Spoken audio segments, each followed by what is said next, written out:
My name is Artem Dinaburg. I'm an employee at Raytheon Company, and I'm here to talk to you about a vulnerability I discovered that's called bit squatting.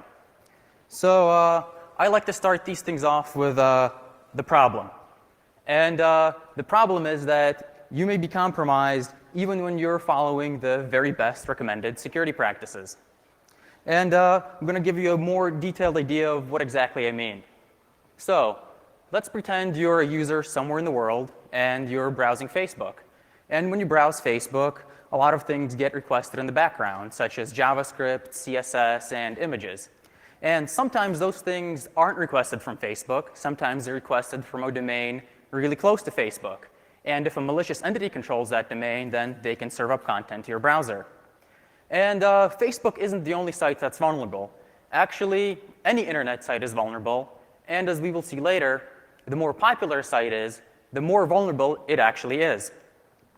But I guess a bunch of you are thinking, well, I know I run the latest hardened operating system, that this isn't something I should worry about. But you're probably wrong. The problem itself is hardware and operating system agnostic. On the slide is actual platforms that I have seen request content from my domains instead of their intended domains. But you're probably wondering, OK, since this is platform agnostic, it must mean it takes a lot of skills to do this. You would be wrong. Bit squatting is actually extremely easy. There's no complicated reverse engineering. There's no ROP chains or heap manipulation or kernel exploits. There's no O-day required. All you need is 1, the ability to do some basic math, 2, be able to register domains, and 3, be able to host those domains. So you're probably thinking, well, if the skill level's low, there's got to be another difficult barrier to entry, such as money or something like that. And the answer is no. No, there's not. Bit squatting is actually extremely cheap. As I said, all you need is some basic math and domain registration. And domain registration is increasingly cheap. It costs about $8 to register a .com domain. And criminal gangs have been known to set up entire name servers and entire registrars for their criminal purposes. And server hosting is also extremely easy. It can be compromised, or you can purchase bulletproof hosting for sale on the black market. And if you read the title slide, this vulnerability is called bit squatting. The reason they call it bit squatting is because it operates like typo squatting, but for bits. And while bit squatting relies on humans to make mistakes, typo squatting relies on computers to make mistakes. So a little background on typo squatting.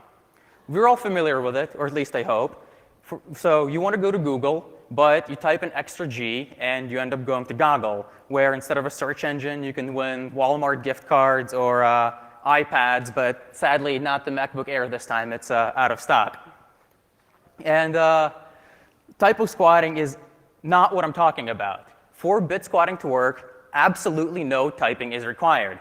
And the reason for that is that while humans are very prone to mistakes, computers make a lot more DNS queries. The graph you see here is actually to scale.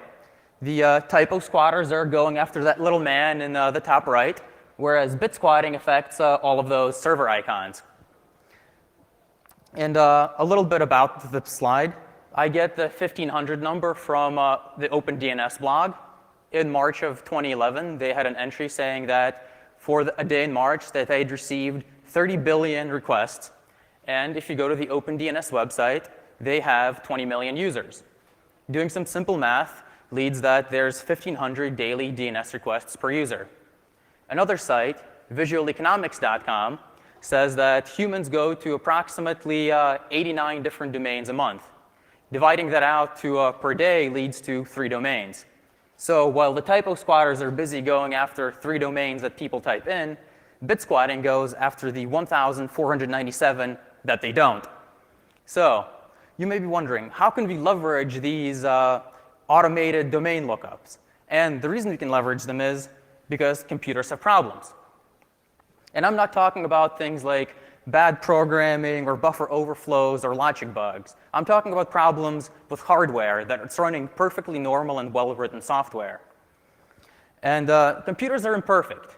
They're made by mere mortals to engineering standards. And engineering standards have tolerances, and they have things like a heat level they're willing to take and mean times between failure, and they encounter errors. One of the possible errors that you can encounter is called a bit error. And a bit error is also referred to as a single upset event in literature. It's when the electrical or other representation of a 1 gets transformed into a 0, or when the electrical or other representation of a 0 gets transformed into a 1. And it's important to realize that these bit errors occur in a context. They don't happen in a vacuum. When a bit changes from a 1 to a 0, that bit is a part of some informational structure in your memory. And this could be something like a linked list, it could be a hash, it could be login names, it could be credentials, it could be cached HTML somewhere in your web server, and it could be in a domain name that you're about to look up. And remember those 1,500 daily DNS queries? Sometimes those queries are going to be wrong because a bit error occurred in the content you clicked on or somewhere along the DNS path of what you were looking up. And bit errors are actually an ancient problem. They go back to the very beginning of computing. I don't know if you guys in the back can tell what's going on here, but this man is replacing a vacuum tube. And he's working on the ENIAC. The ENIAC was built before modern integrated circuit technology, or even transistors for that matter, and it used vacuum tubes for processing and storing information. And these tubes failed, and they failed a lot. J. Presper Eckert is one of the co-inventors of the ENIAC, and they had a tube failure about every 2 days. Whenever a vacuum tube would fail, the machine would either give incorrect results or it wouldn't work at all. And actually, an interesting tidbit, the longest operating time of the ENIAC without errors was actually 5 days, which is pretty long if you think of it as something that was never been made. But you know what? We no longer use vacuum tubes in our electronics, and we haven't for a bit. We switched to transistors and then to integrated circuits. And those have really high reliability, and nothing wrong would ever go with them. Right, guys? Well, not quite. This is a RAM board from the MITS Altair 8800. The MITS Altair is actually quite a historic computer. It ushered the mini-computer revolution. The first Microsoft product was actually Altair Basic that ran on the MITS Altair. But that's not what we're going to discuss. We're actually going to discuss those purple chips at the very top that you see here. And those purple chips are Intel 2107 DRAM chips. And what's interesting about them that in 1978, 2 engineers at Intel, May and Woods, discovered that there were catastrophic failures in the Intel 2107 DRAM. And they traced these failures back to the supply chain.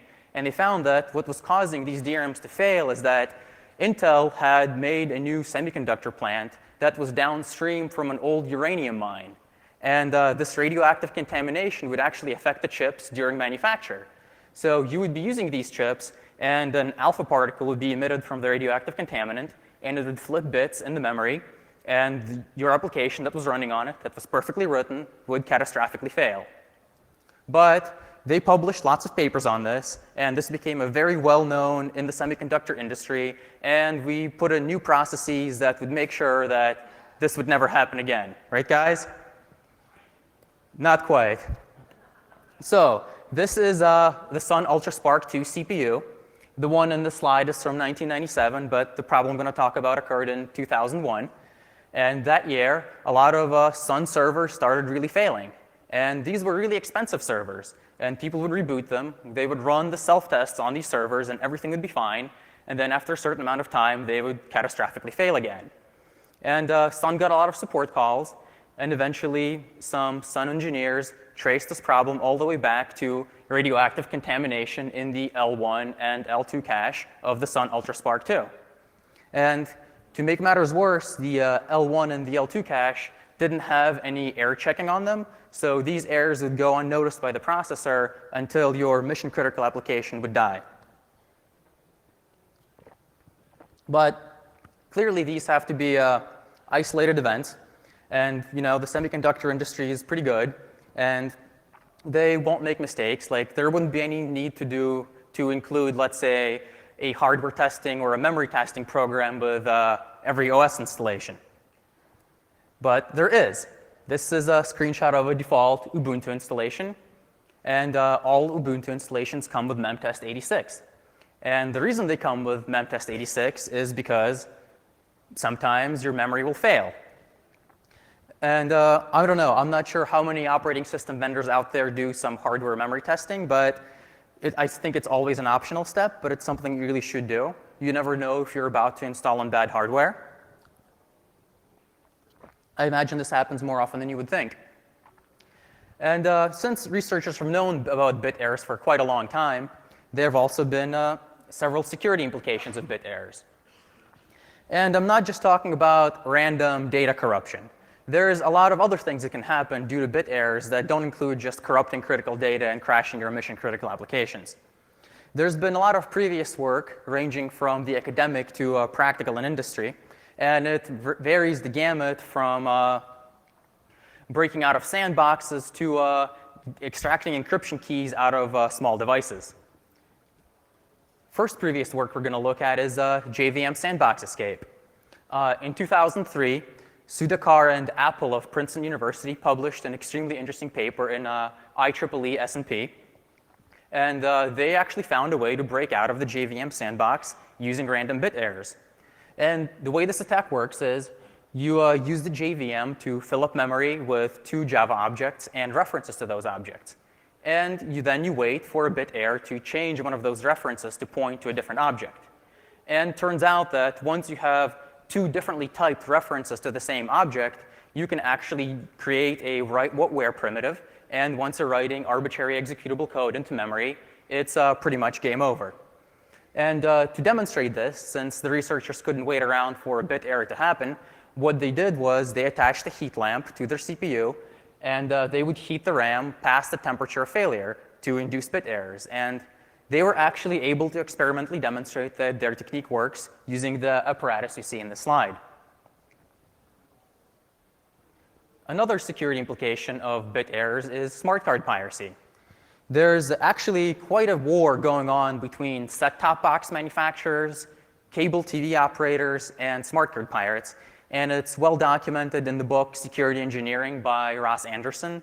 If you haven't read it, I would really recommend it. It's an awesome book, not just for this, but for a lot of other stuff.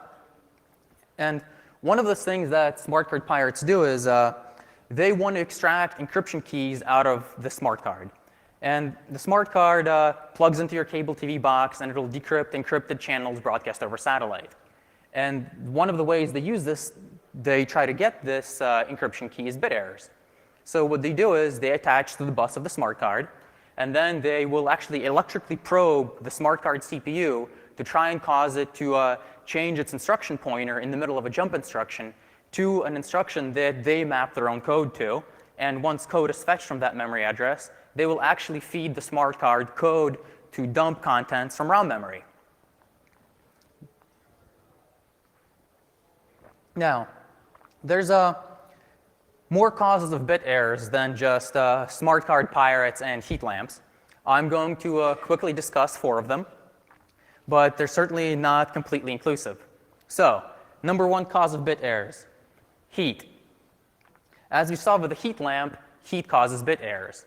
And the reason that heat causes bit errors is because materials like semiconductor materials and other materials have physical properties that are dependent on temperature. Physical properties like conductivity, resistivity, and capacitance. And when you heat up these materials past their operating temperature, then potentially the electrical information they store is going to change. And it'll change from a 0 to a 1, 1 to a 0, or maybe something else. And this isn't generally a problem for desktop hardware, since usually you have pretty adequate cooling and heating in wherever these are used. But for mobile devices, this can be a big issue. I don't know if any of you have ever seen this screen. Maybe you have. If your iPhone gets too hot, that's what happens. But did you ever wonder what happens potentially before the screen goes up? Or what happens on devices that don't have a temperature sensor? Or what temperature does this thing kick in anyway? So here's a graph of the iPhone operating temperature against monthly average temperatures in 2 cities, one of which we're in right now. we're actually at the top of that blue curve there since we're in August. I'm sure some of you who have been outside know this. And as you can see, it's considerably above the iPhone operating temperature of 95 degrees. Also, if you happen to be in Montreal in the winter and you use your iPhone, you should know that you're using it a lot below the operating temperature of 32 degrees. Now, if you've used your iPhone outside today in the Vegas heat, congratulations, you've been using it outside the validated temperature range. So, next cause of bit errors, electrical problems. This slide is actually very apt. The caption for this image where I found it was that this is actually the backup power for a group of computers at a school in rural India. We are accustomed to our computers having always-on AC power that's extremely reliable in a modern power grid. This isn't true for large parts of the world.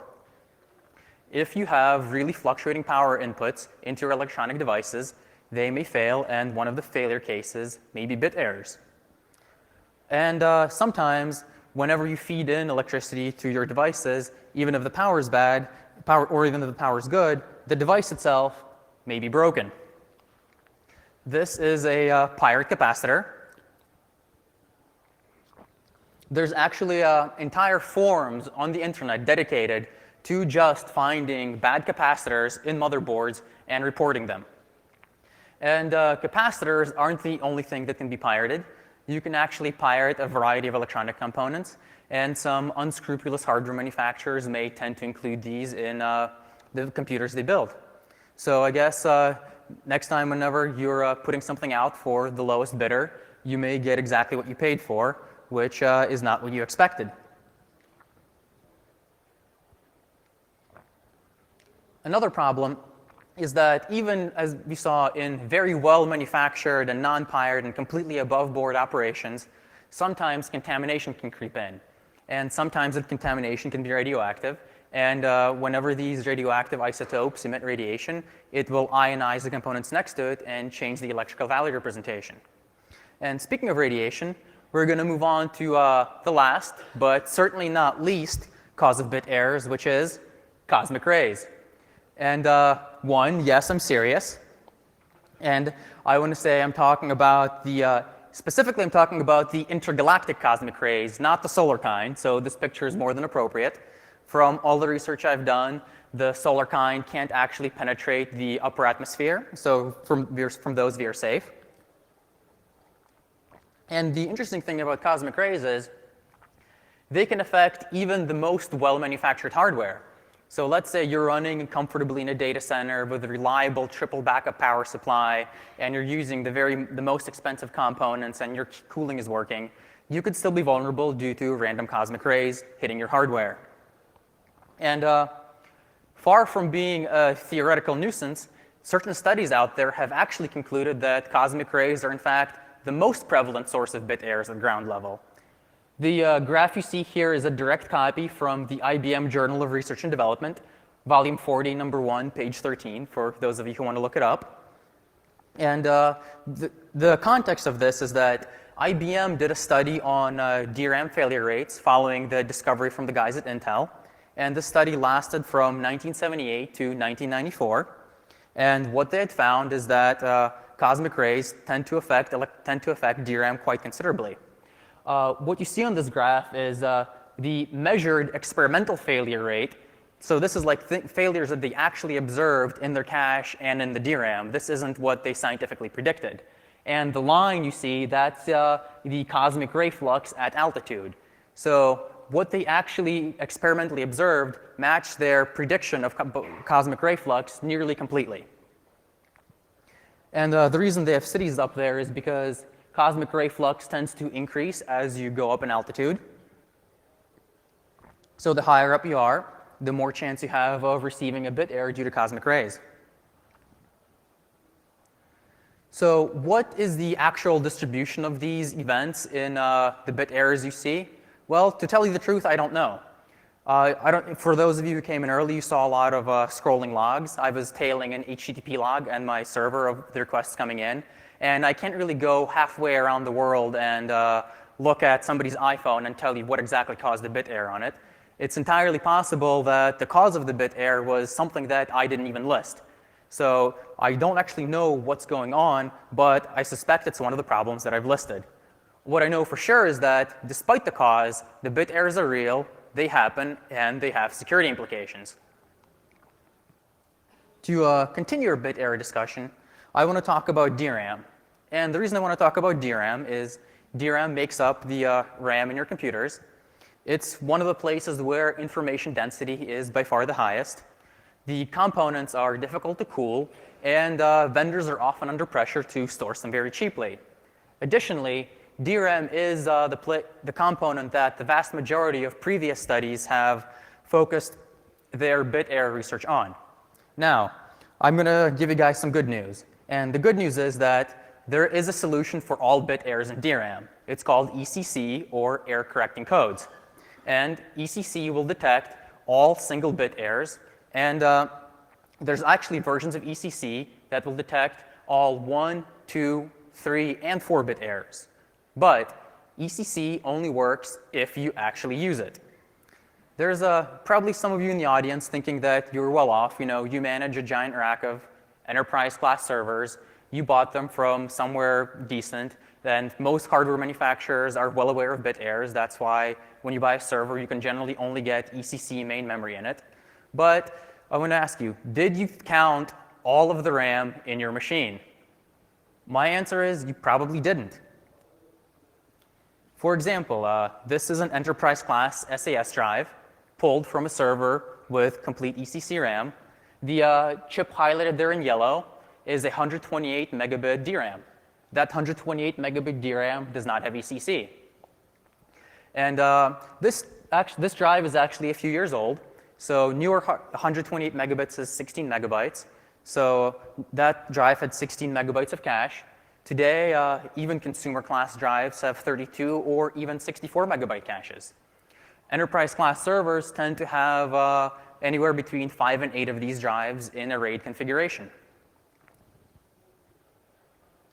So if you multiply 64 megabytes by 8, you get a lot of non-ECC DRAM running in your mission-critical server. And hard drives isn't the only place where non-ECC DRAM may sneak up on you. There's other places, for example, your RAID controller, or your NIC, or maybe even your keyboard controller. And now that you probably assume that there's some non-ECC DRAM in your machine that is subject to bit errors that aren't going to get caught and aren't going to get corrected, let's look at some DRAM failure rates.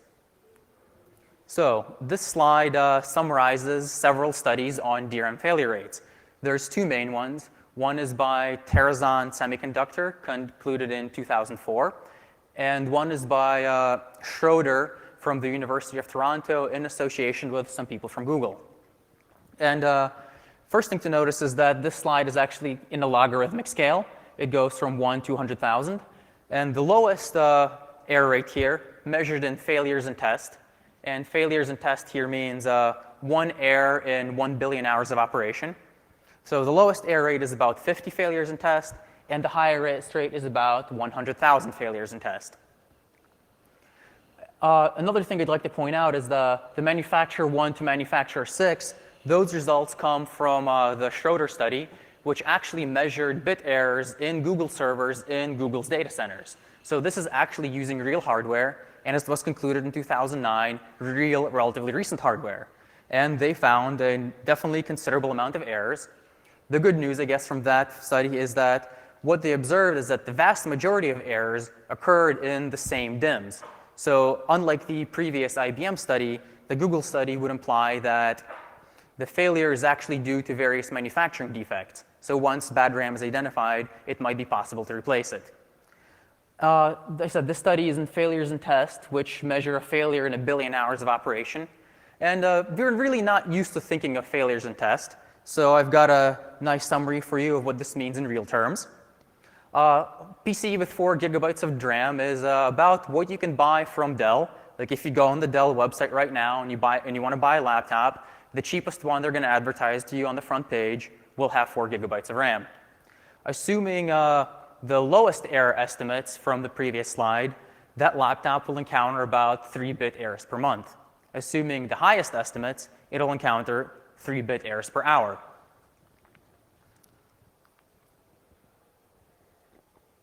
But what's really intuitive about bit squatting is that it doesn't matter about the bit errors in a single computer. What we're interested in is about the bit errors in all the RAM that's connected to the internet. And it's actually possible to estimate how much that is. So several studies have said that there were 5 billion internet-connected devices in 2010.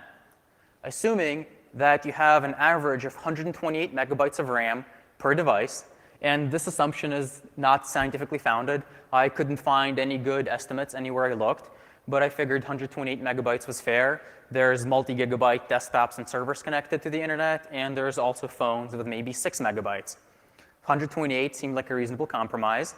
If you multiply out all of that, you will get that there is 600 petabytes of RAM connected to the internet.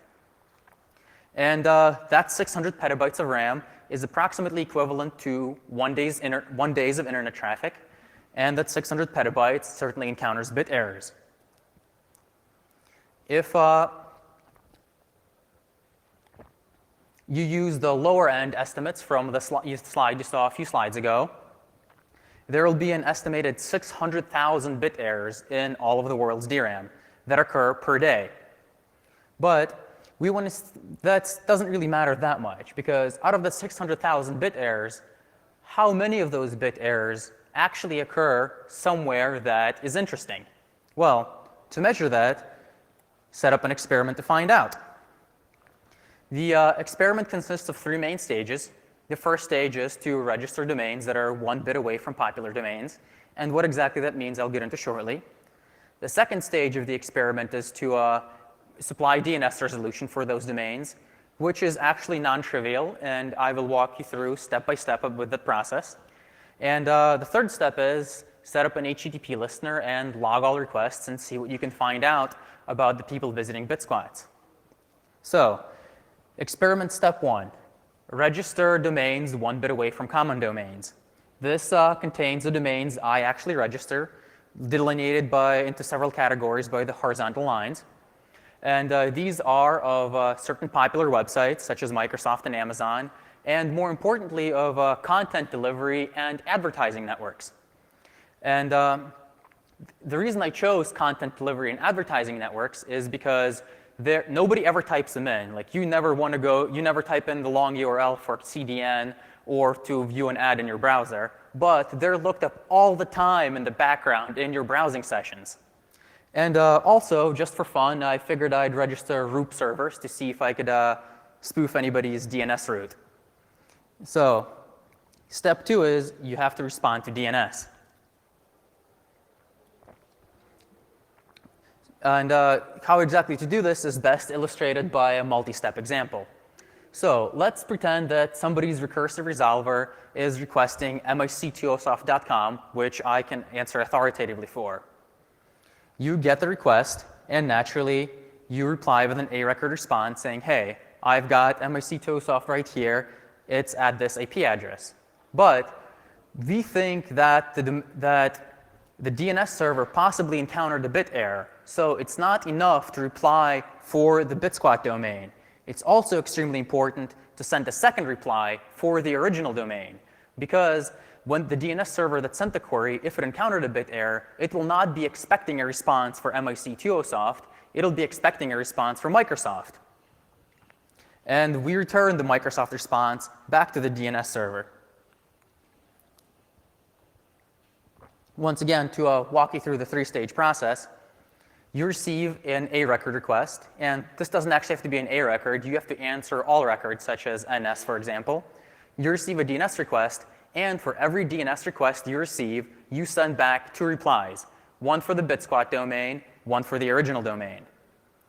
And experiment step 3 is once you set up an HTTP listener. I chose Apache because it's extremely simple and has everything I need. You set up an HTTP listener. Eventually, somebody will request some resource from you. And I chose to reply with an HTTP 404 not found. It was really dangerous to reply with any content. I was extremely concerned about what would happen to people who were requesting random resources from me. I assumed that a 404 was the safest bet, so I chose to reply with nothing.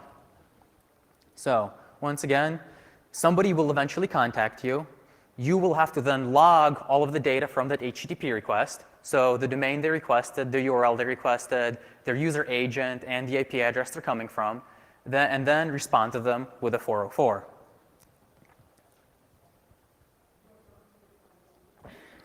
So interestingly enough, once you register those domains and you set up your DNS listener and you set up your HTTP server, people actually show up. That was by far the biggest surprise of this entire experiment, is that it actually worked. And I was surprised to the actual scale of how well it worked. This is a raw traffic log volume. These are raw requests. So this is all the HTTP requests they've had so multiple requests from the same IP address count in here.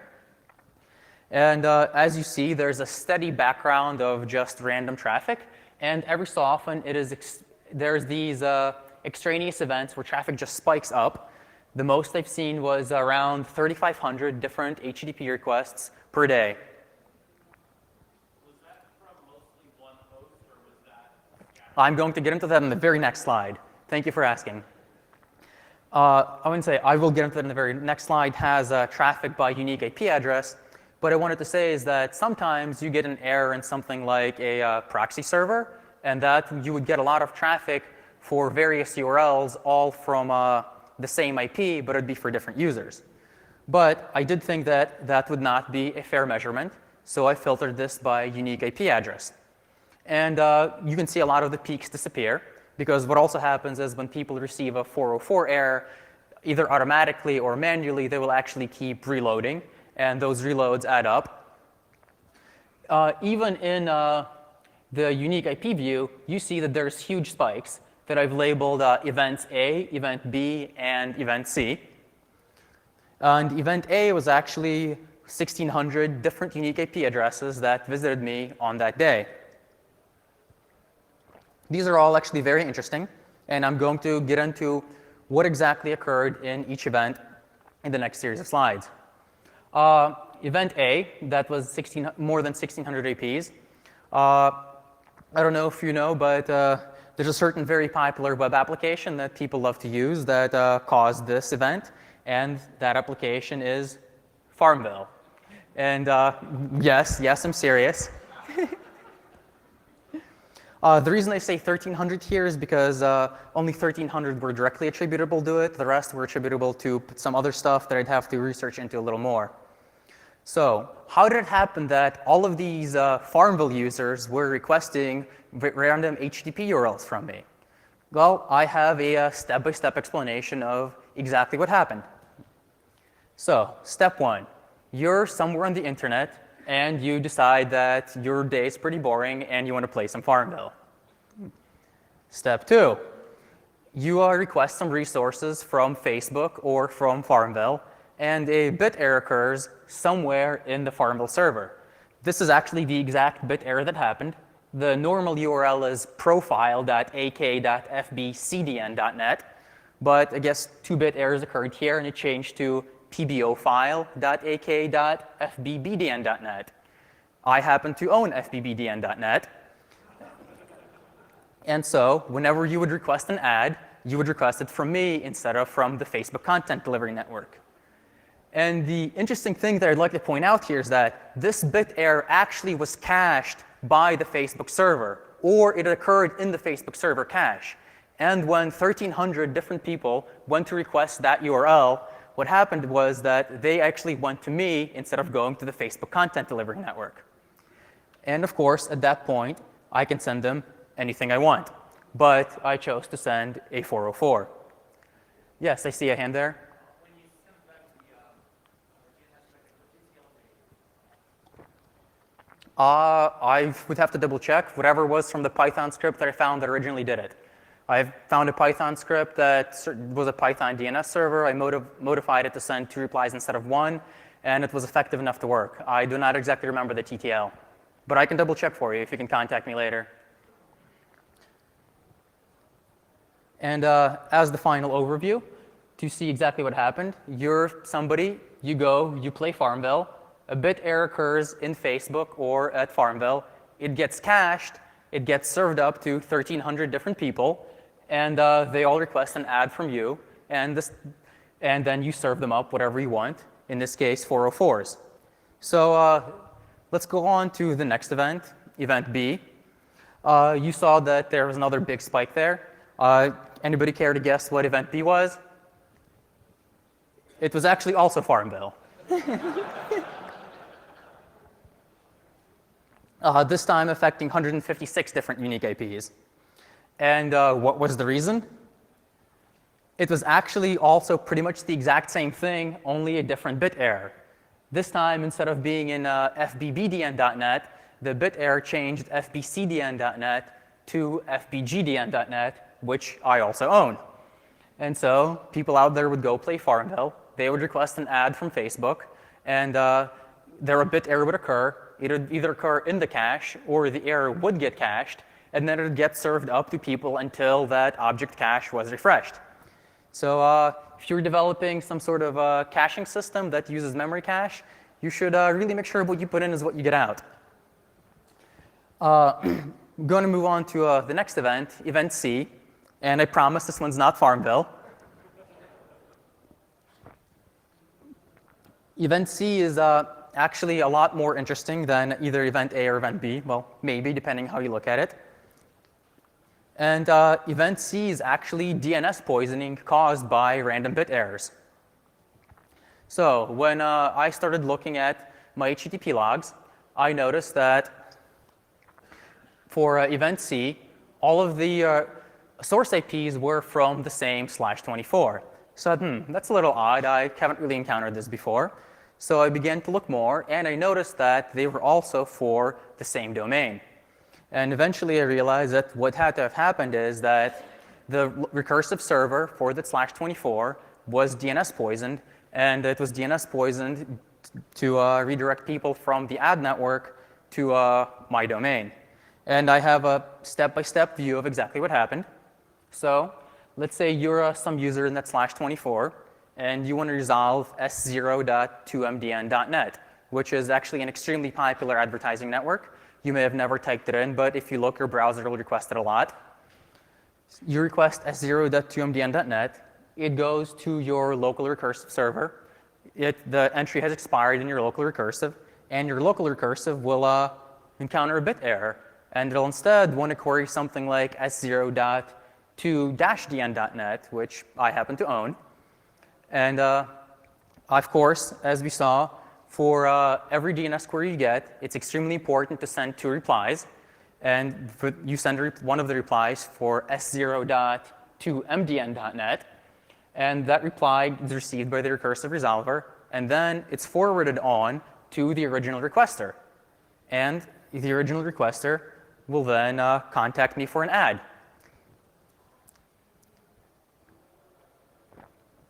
And now, since that DNS server has cached the entry, everybody from that /24 who requests an ad from s0.2mdn.net will actually silently be redirected to me. And it's important to realize that these people were just browsing the internet, and I did nothing to their machine. I did absolutely nothing active. And entirely passively, I was able to redirect their connections to a completely different server and potentially serve them up JavaScript in their web browsing sessions without their knowledge or without them doing anything against common security practices. Luckily for them, I was serving up 404s. But if it was somebody who was malicious, they could have served them up whatever they wanted. Once again, to review the full set, somebody requests s0.2mdn.net.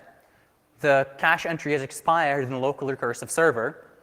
A bit error occurs during request time, and instead s0.2-dn.net is requested. I reply with the answer for s0.2mdn.net, and that reply is forwarded on to the requesting host. From then on, until the cache entry expires, that entire /24, when asking for s0.2mdn.net, gets redirected somewhere else. Now that we've explained away the 3 different outliers, Let's look at the traffic let's look at a view of the traffic by unique IP address without the outliers present. So I want to point out those gaps is where the outliers were. They are now removed. And that blue line is the average amount of unique IPs per day, not counting the outlying events. And that's about 59. So the first takeaway from this is that not all bit errors are created equal. Some bit errors are, in effect, a lot more valuable than others. They would occur somewhere such as a ad content server or a DNS server and redirect a large number of users. Some occur in your host machine and perhaps will only ever affect one user. But I think that 59 different unique IP addresses per day using only about 32 domains is still a pretty interesting accomplishment. This could be easily scaled up by anybody with even modest resources to include a lot more users. Next thing I wanted to graph was the traffic volume by hour. And first thing is, this is only for those IP addresses geolocated to be from the United States. The reason I did that was because I didn't want to do time zone mapping from around the world to something coherent. So I chose United States, and I normalized everything to Eastern time. The original reason I did this mapping was because I had suspected that during warmer parts of the day, there would be more bit errors since there'd be more heat to affect outdoor electronics. But it actually turns out that it's really difficult to separate bit errors potentially induced from heat because it turns out that most people just use their computers in the daytime. So what's interesting is that this graph actually nearly exactly matches the normal internet traffic graph for North America. And the interesting thing behind that is that it means that it is likely a random process that is redirecting a random amount of users to my domains instead of it being some specific vulnerability that's out there. And as you can see, about 8 a.m., everything starts to rise. And about 2 p.m., there's a steady level. And then once again, it drops off as North American internet use dies around midnight. And this is cyclical. So I also got the user agent headers for all of these people requesting my BitSquat domains. And I figured, hey, it'd be interesting to see what operating system these guys are running. And these are the operating system statistics of people requesting BitSquat domains to people requesting Wikipedia. And this is the visitors of Wikipedia for March of 2011. So let's start with the commonalities. First is, of course, there's a huge chunk of Windows machines, which is absolutely to be expected because, well, there's a lot of Windows users in the world. Then we see there's about 3% of the iPhone users. iPhone is a very popular phone. It's used a lot outdoors, not completely unprecedented that there would be a lot of bit errors. And there's about 1% Linux users and about 1% Android users. The differences, though, is what's particularly striking. What I still can't explain is why there's so many fewer Mac visitors for BitSquats. I'm not actually sure what that is. I don't have a reasonable explanation. I have suspicions that maybe it's either better build quality or the aluminum casing is shielding you from cosmic rays. Don't really know. But for an unexplained reason, there's a lot fewer Macs. And what's interesting also is that there's a lot more of the other. And this other includes a wide variety of personal entertainment, mobile, and set-top devices. And this is things like PlayStation Portables, Nintendo Wiis, PlayStation 3s, and various phones by Samsungs. I've seen Motorola's, I've seen Blackberries. A lot of these will also tell you what carrier they're running in their user agent string. I still have not been able to figure out the utility of that.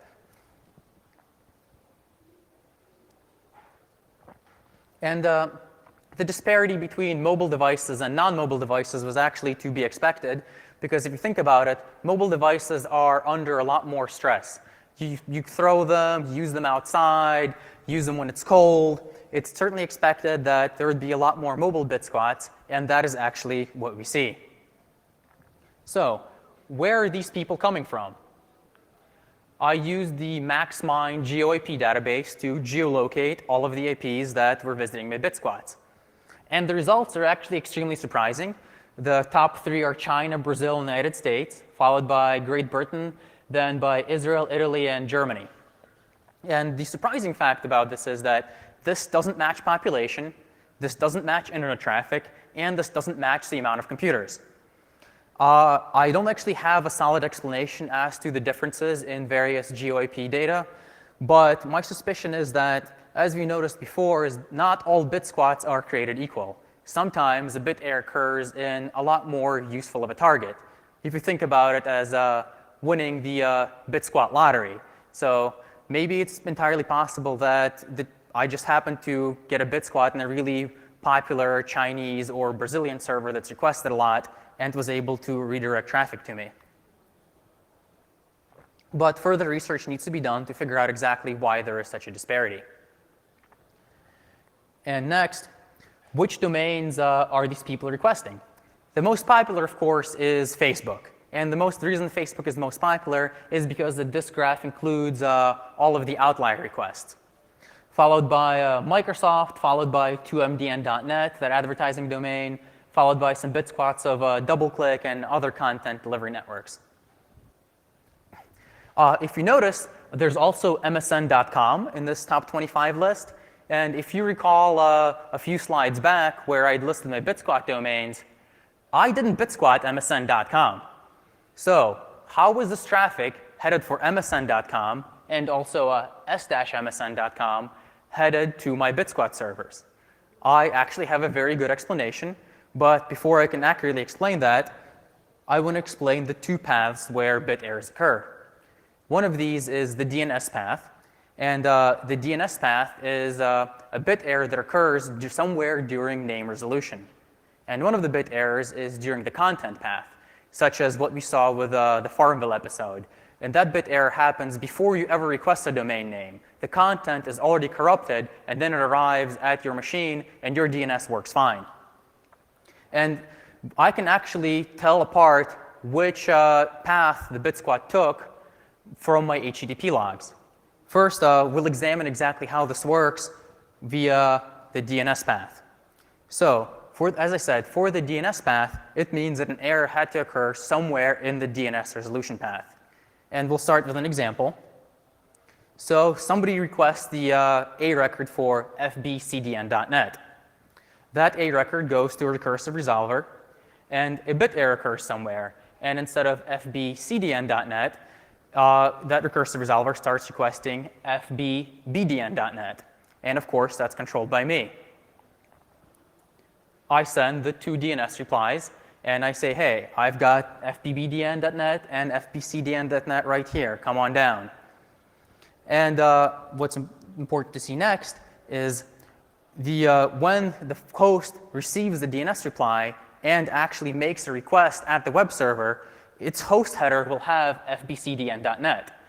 Now, for those of you unfamiliar with HTTP 1.1, it requires that you supply a host header in every HTTP request. And the host header contains the domain that you think you're actually connecting to. So if a bit error occurred somewhere in the DNS path, then the host header will be the non-bit squatter domain. It'll be the original domain. And since they came to me, I know that obviously a bit error occurred in the DNS path, or it would have came to where it was intended to go. And of course, afterwards, you can send them whatever you want after you log the request. As the overview, you get a recursive server receives an A record request. A bit error occurs, and it goes to me. I reply with the request for the original name. That gets forwarded onto the original requesting host. An HTTP connection is made, and in the host header, it says fbcdn.net instead of fbbdn.net, and I know that that bit error occurred because of DNS. And on to bit errors in the content path. And this is the bit errors that happen before DNS ever has a chance to work. So, step 1. Let's say you go to browse Facebook. Then a bit error occurs somewhere in the Facebook server or it's some advertising network. And let's say that maybe this bit error occurred in an image, or it occurred in the src element of a JavaScript. And you get served that content, and when you fetch the content, you are actually going to fetch it from my server. And when you fetch it, you will have a host header of fbbdn.net instead of fbcdn.net. So I will know that that bit error occurred before DNS even had a chance to work. The bit error was in the content. So whenever you requested something and the host header is fbbdn.net, I know that your DNS is probably fine, but a bit error occurred somewhere else. And of course, after you log the request, you can forward it on. Once again, the full overview. You browse Facebook. Problem occurs somewhere in the content provider. You get a bad content served to your browser, or maybe not even bad content. Maybe the bit error happens somewhere in your memory. Maybe it's in the parsed HTML in your mobile device because it's really hot out. Then you request the content from me, and I know by the host header that it wasn't a problem in DNS, that it was in fact a problem in the content, and then I reply with whatever I'd like. So what's the breakdown of content path versus DNS path? Interestingly enough, and this includes all the outliers, 96% of all the requests I saw were from the content path. So for 96% of the requests, DNS is working just fine, but a bit error occurred somewhere in the content provider. And for 3% of the cases, it was definitely a problem in DNS, and 1% of the domains were other, and that can actually also be attributed to a problem in DNS, which I will describe next. That's why I was able to get msn.com. But the interesting takeaway from this graph is that there's been a lot of talk about DNS security and securing the DNS infrastructure, and it'll certainly work. It's very helpful, but deploying it will only protect about 4% of bit squat errors. For the other 96%, you need to start protecting the content infrastructure. Yes, there's a question back there.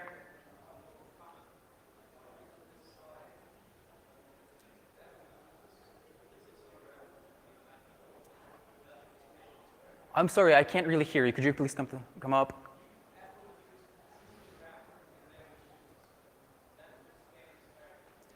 It would. I know that the Mac Pros have eCC RAM, but I believe the MacBooks do not.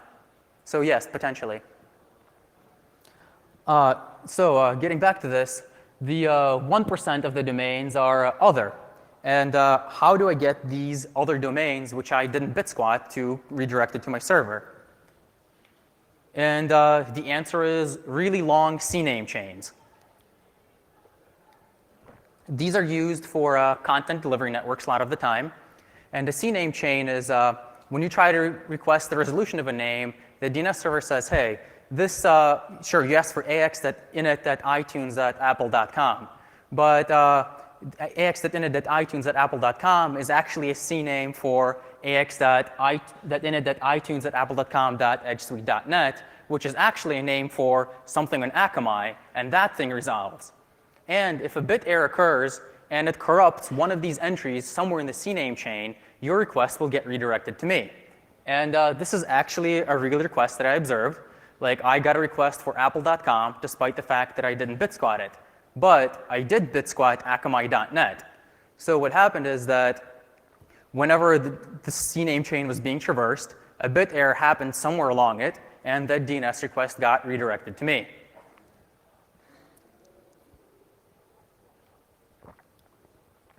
So CNAME chains are probably not a good idea, and if you can do without them, you probably should.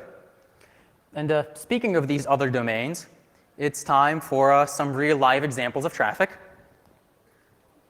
I apologize that these are small and some of you may not be able to see them, but I really couldn't think of a better way to get these across. This is a random sampling of other domains, and this is actual HTTP log entries that I saw on my server. This isn't a complete list of other domains. This is just all I could fit on a single slide. I didn't want to give you too much of this. So the very top one is, of course, the ax.init.itunes.apple.com. I believe that was actually somebody trying to activate their iPhone. Maybe somebody with more details can confirm or deny this, but I can only assume they were not successful. There's some for various ad networks. And I actually got a surprisingly large amount for MSN because of the various Microsoft bit squats that I have. And if you see that a lot of these people are actually not just requesting images, but requesting full HTML pages from what they think is a trusted source. And this is definitely something to be careful about because it's very easy for a phisher to set one of these up and serve you up phishing pages, and you would never know. So, next real example, Facebook. If you notice, a lot of people request JavaScript from my domains while they're browsing in their Facebook sessions. I could easily steal their Facebook credentials or their session cookies. Of course, they instead got 404s, but somebody malicious could definitely use this to their advantage. And if you look at the browsers, it includes pretty much everything, including even one Android user. So just because you're using an obscure platform, it doesn't mean that you're safe from bit squatting attacks. Next example set. Windows Update, one of my favorite ones. You can see a few people requesting the Windows Update self-update cab from me. If you could do this, you could potentially supply them binary code. It's obvious that some of these machines have problems. You could see one of them had there for request a Windows Update agent instead of Windows Update agent. I've also had the very bottom request is somebody actually requesting a binary.exe from me.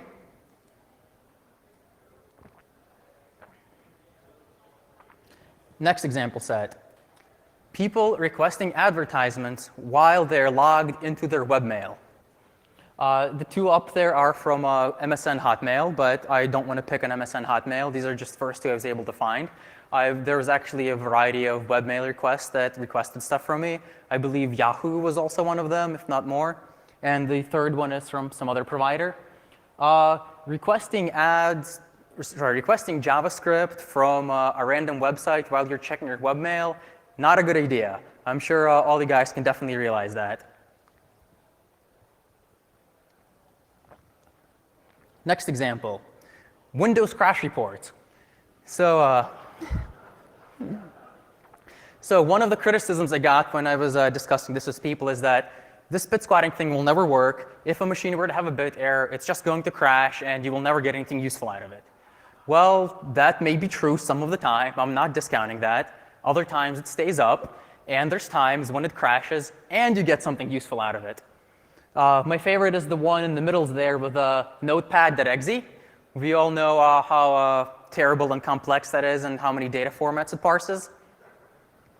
The top one is Acrobat Reader. That one might have actually been legitimate. I mean, never know.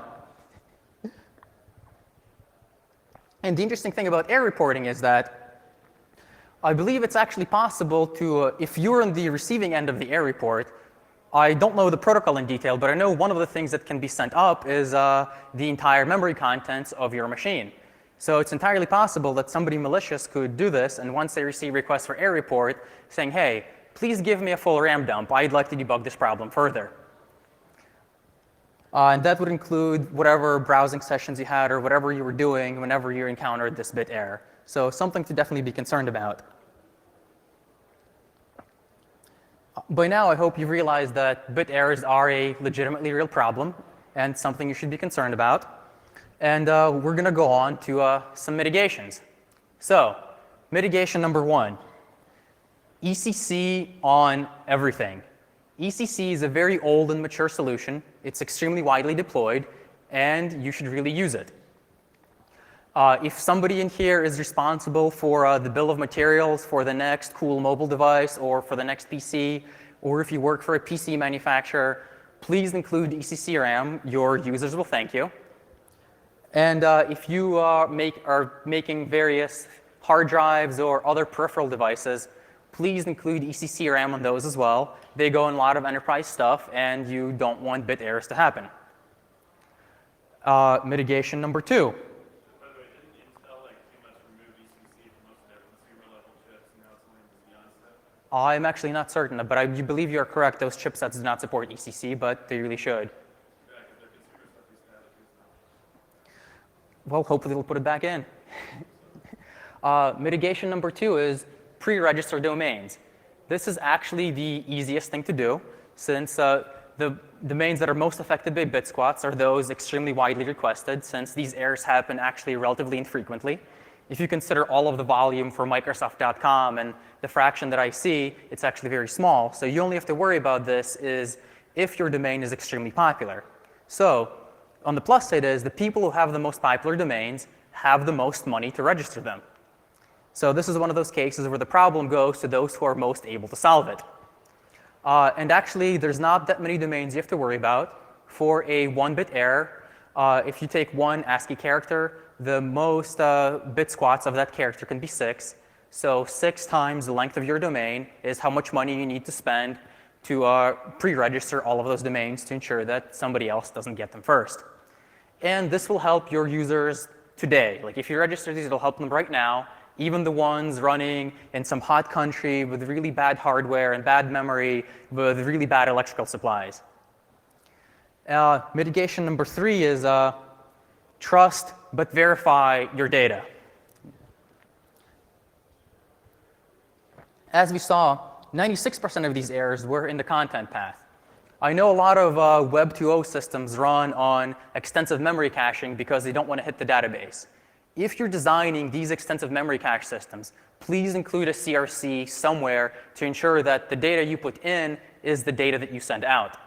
You're probably limited by network bandwidth anyway, and modern CPUs actually have CRC32 instructions. Doing CRCs of this should actually be relatively cheap, and it would be extremely helpful, especially if your software ends up running in the machine without ECC RAM. This is something to also think about for mobile device manufacturers. If you're writing software that's using critical data, such as DNS queries, maybe you should include a CRC32 of that as well to ensure that the query you send out is actually the domain name that appeared in the link that the person clicked on. There's also avenues for future research. Currently, it's only possible to bit squat second-level domains. But it seems ICANN has approved a historic change to the domain name system to where now you can register generic top-level domains. It may be entirely possible for somebody to register .con and bit squat all of the traffic to .com. I sincerely hope that people from ICANN take note and that they disallow registering of bit squats for at least the really popular TLDs, or maybe disallowing of registration of bit squats in general. But that's something to do for future research. Another interesting area of future research is Punycode. There's also internationalized domains allowed, and those are represented eventually in unsigned ASCII. So I'm not sure exactly what effects bit errors would have on popular Punycode domains once they arrive, but it's certainly something to investigate. It may be possible to register a domain that's completely doesn't look anything like the Punycode domain, or in a different language, but be 1 bit away from something that's popular. So to conclude, I would like to give a special thanks to Robert Edmonds, without whose work at ISC and this research would have never been possible. To Paul Royal for his invaluable help in helping me write my paper and his reviews. To Aaron Lemasters for his excellent adversarial discussions and ensuring that my presentation is polished. To the entire Raytheon Roslyn office who put up with me burgling their time to review my slides. To the patient and supportive reviewers who I sent my slides out to and send my paper out to for many, many revisions. And of course, to the Black Hat staff for letting me talk to you about bit squatting. Additionally, hold on guys, there's a few more. This takes a bit. Additionally, I would like to thank everybody who licenses their images under Creative Commons. Without you, my presentation would have never been possible. Thank you. And now we'll go in for some questions. And please remember to fill out your feedback form. Yes?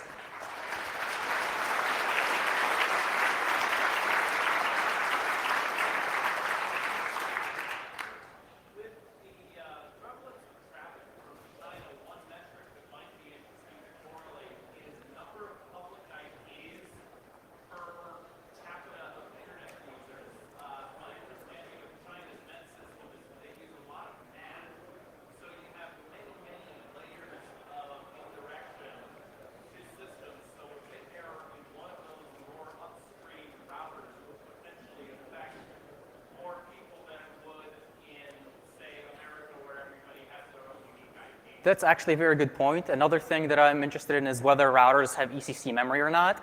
My Googling returned mixed results. It appears some of the older models actually do not have ECC RAM, but the newer ones do. They should probably reconsider. Is there anybody else? Yes?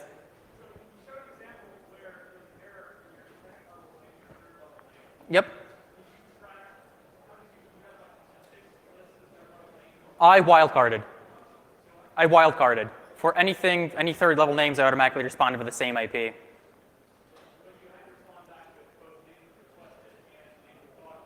Yes. I didn't. I only did it for one of them. Yes, the gentleman.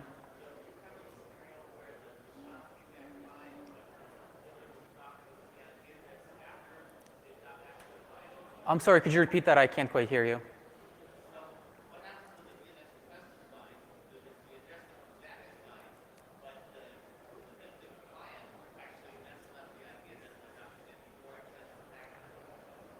I'm not sure. I'm sorry. I'm not sure I understand the question. The question was, what happens if the DNS response comes back properly, Okay. but there is an error in the IP address that the subsequent request is sent to? So instead of a bit error in DNS, a bit error in the IP addressing for the outbound request.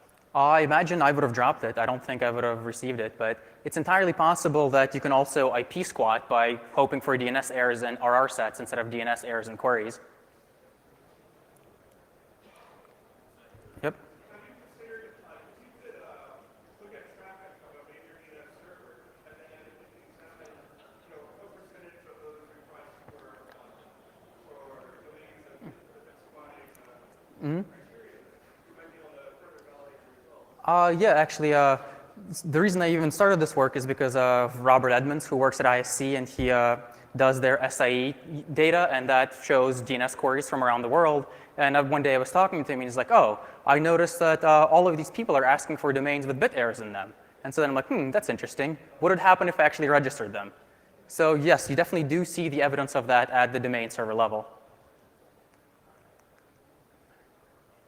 Is there anybody else? Yes?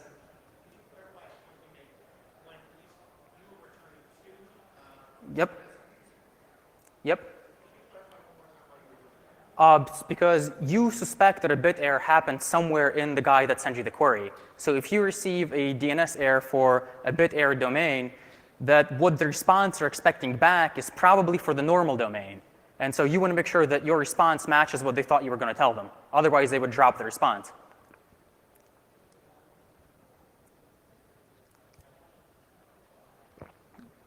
Anyone else, or is that it? Oh, sorry, I didn't see you guys. Have you found any evidence when you were registering domains or looking around that anybody else is already doing it? All of the ones from Google were taken. I don't know if all of them are by Google. Were some of those obviously based on bit errors or not based on? I don't know, because a lot of the Google ones are also really close to typos, and everybody wants to go after Google.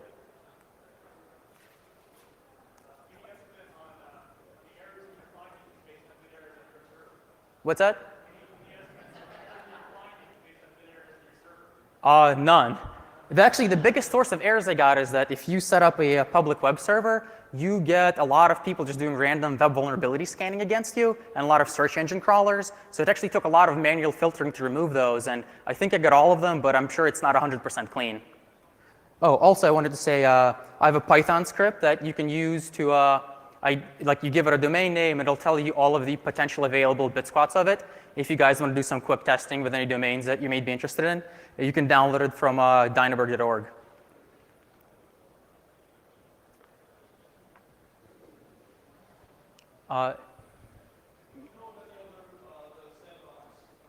Yep.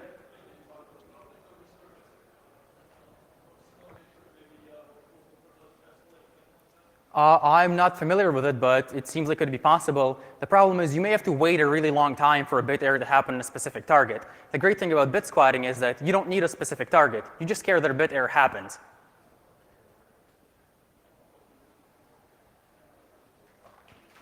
All right, thank you very much.